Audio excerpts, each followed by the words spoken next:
मेरे प्रिय दर्शकों नमस्कार। प्रिय दर्शकों, ऋषि ज्योतिष में मैं आपका दिल से स्वागत करता हूं और आपका धन्यवाद देता हूं कि आप मेरे वीडियो बड़ी उत्सुकता से देख रहे हैं। आशा करता हूं आगे भी देखते रहेंगे। मैं हमेशा आपसे हर एक वीडियो में प्रार्थना करता हूं, आग्रह करता हूं, आपको अगर वीडियो अच्छा लगता है तो लाइक करें, 2 शब्द कमेंट्स में लिख दें, मेरा मनोबल ऊंचा हो जाता है।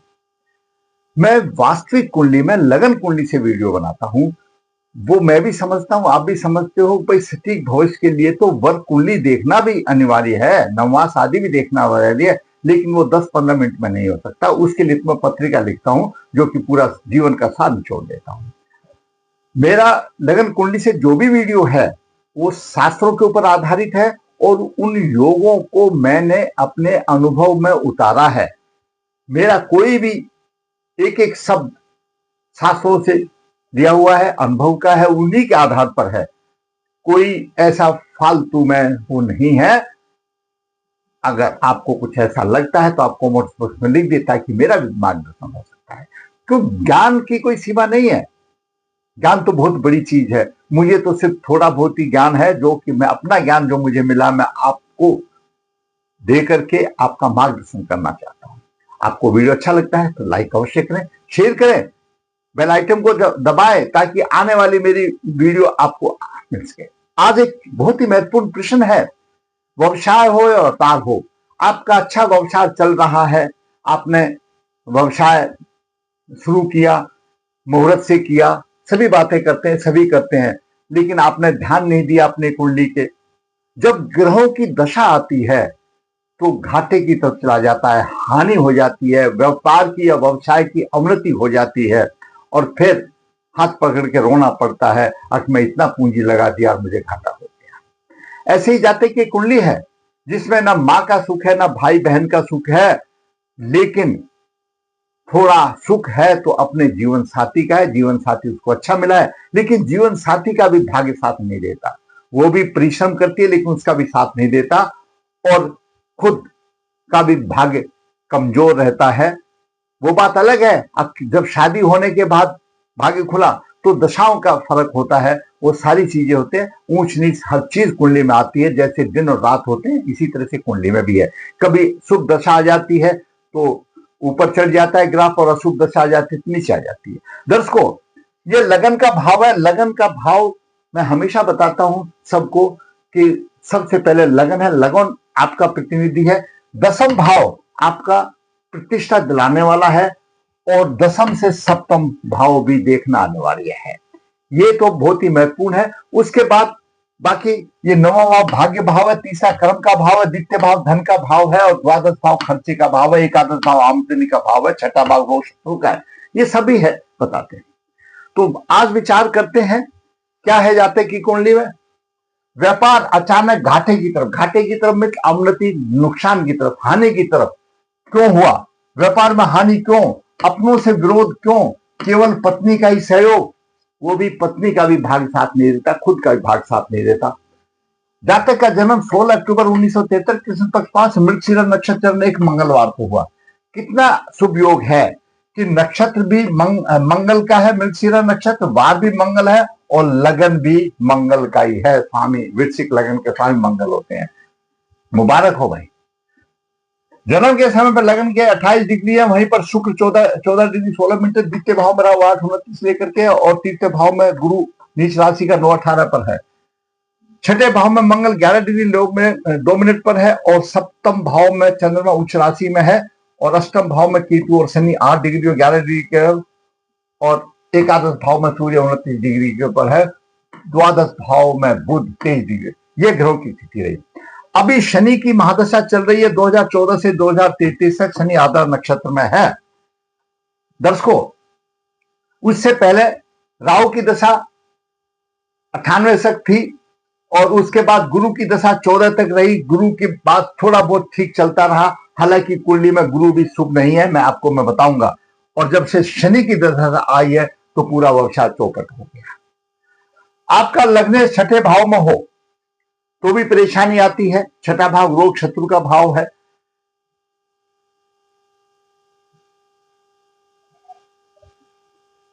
धन का स्वामी अगर नीच राशि में हो और राहु अधिष्ट राशि का स्वामी बन गया, एक तो नीच राशि में आ गया गुरु, तो भी दिक्कत आती है।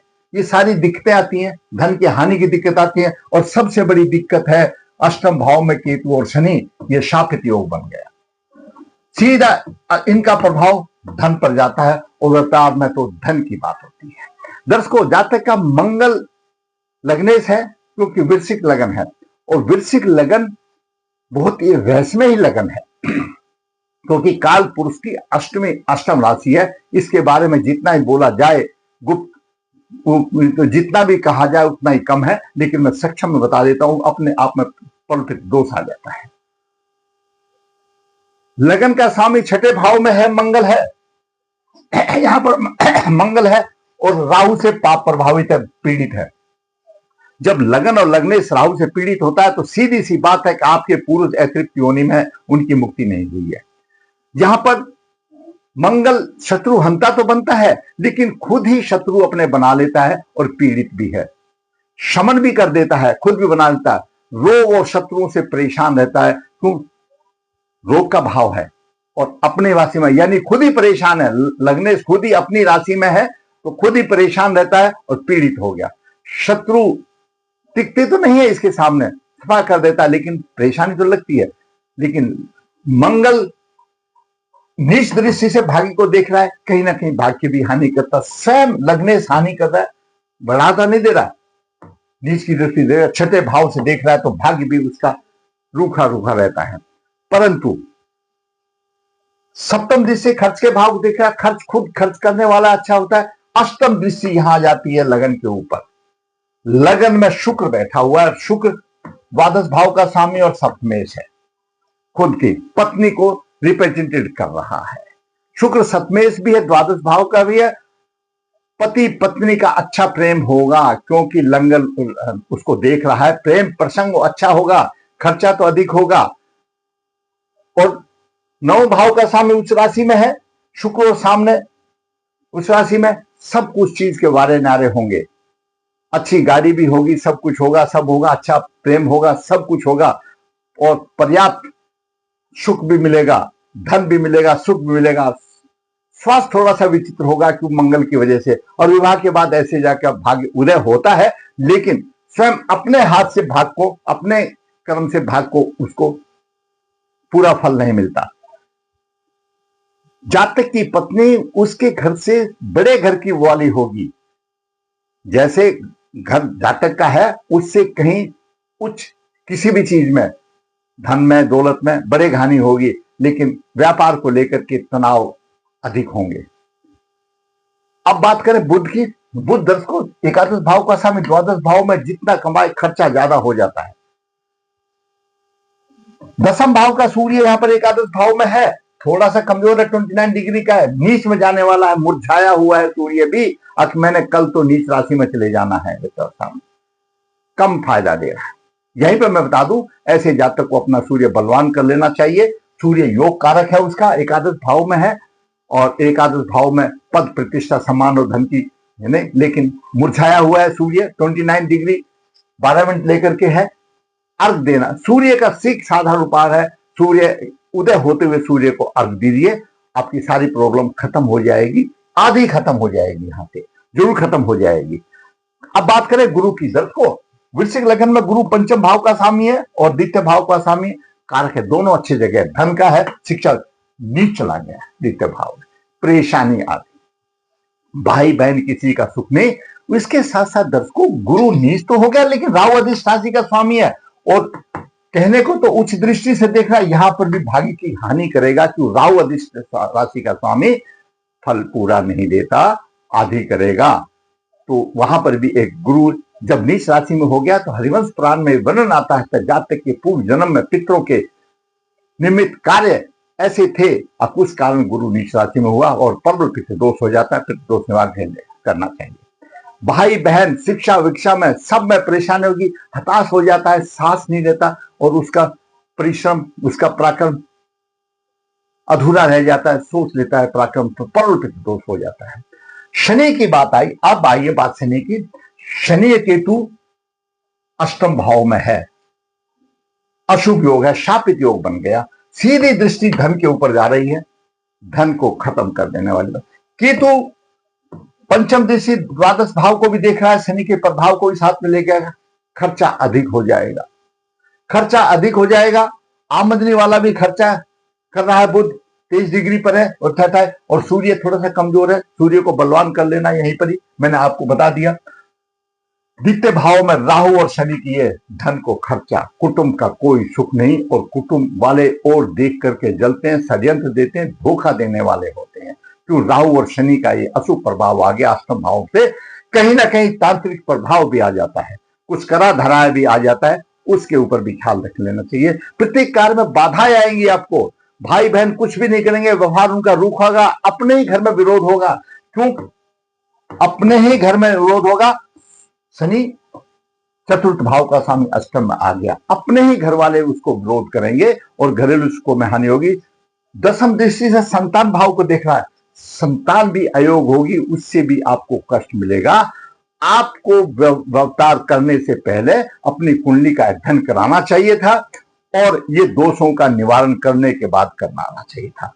थोड़ा बहुत चला 2014 तक, जैसे ही शनि की महादशा 14 से आ गई तो सब चौपट हो गया, वो तो होना ही था भाई। क्यों? शनि तो कर्म का फल दाता है, आपने उपाय नहीं किया। शाप योग क्यों आया? आपके पूर्व जन्म के अद्भुत कर्मों के आधार से आया। दर्शकों, जो भी दोष होता है, रोग और दोष वंश के तरह चलते हैं। जैसे कि मैं आपको एग्जाम्पल दूं, किसी के कोई बोल देते ये दोष, ये बीमारी का दोष तो जेनेटिक है, वो जेनेटिक उस ग्रह का है, और जहां उस ग्रह की आपने उपाय कर दिया तो वो दोष रुक जाएगा। मैंने अपने अनुभव में देखा है, इस चीज को मैंने अपने अनुभव में देखा है। जेनेटिक इसीलिए होता है, दोष का, आपका जो भी दोष आप लेके चल रहे हैं वो कैरी फॉरवर्ड होता है, उसका जहां उपाय कर दिया वो बंद हो जाता है और फिर उसके वंशज आराम से हैं। अब यहां पर दोनों चीजें बातें आ गई, मैंने आपको बता दिया, नुकसान को बता दिया। धर्मनिष्ठा संतान का कारक ग्रह भी नीचवें राशि में चला गया, अष्टम भाव में शनि केतु है, धन व्यवसाय की हानि, कुटुंब से विरोध, मैंने आपको सब बता दिया। राहु भाग्य का सुख खुद को भी नहीं मिल रहा है, और पत्नी से नवम भाव भी तीर्थ भाव है, यहाँ पर तीर्थ भाव भी उसका डिस्टर्ब हो गया सामने। वो आपका तीर्थ भाव, आपकी पत्नी का वो नवम भाव है।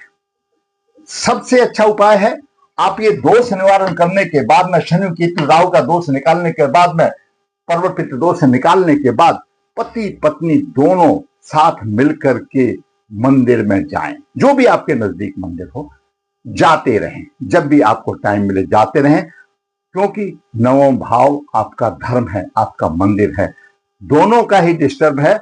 आप दोनों जाएंगे तो पत्नी का भी भाग प्रबल होगा, आपका भी होगा।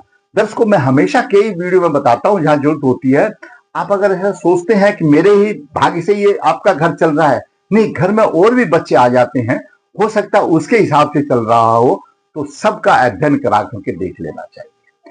यहाँ पर दोनों का भाव डिस्टर्ब है, तो दोनों को, पति पत्नी को, मंदिर में जाकर के आराधना करते रहना चाहिए, राहु केतु के उपायों का इलाज करते रहना चाहिए। मैं कहता हूं आपको जरूर ही फायदा मिलेगा, जरूर फायदा मिलेगा, लेकिन आपको शापित योग जो है वो तो निकालना पड़ेगा। क्यों आया? शनि तो वैसे ही न्याय का देवता है और कष्टकारी, और वो भी अष्टम भाव में आ गया, कहीं सुख नहीं मिलेगा।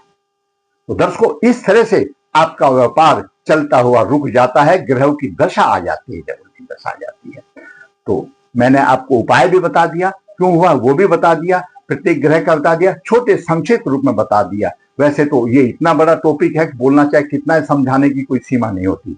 अगर आपको मेरा वीडियो अच्छा लगा है, मैं कहूंगा लाइक करें, शेयर करें, अपने दोस्तों को भेजें, और जिसे मेरा चैनल सब्सक्राइब नहीं है सब्सक्राइब करें। मैं तो आपके आए हुए प्रश्न के ही वास्तविक कुंडली में आपका मार्गदर्शन करता हूं। मेरे पास वो बाबा आदम के जमाने की कोई कुंडली उदाहरण की नहीं है कि ऐसा ऐसा हो गया, आप लोगों में से ही किसी की होती है। फिर कहूंगा अच्छा लगा तो लाइक करें, शेयर करें, जिसे चैनल सब्सक्राइब नहीं सब्सक्राइब करें। धन्यवाद।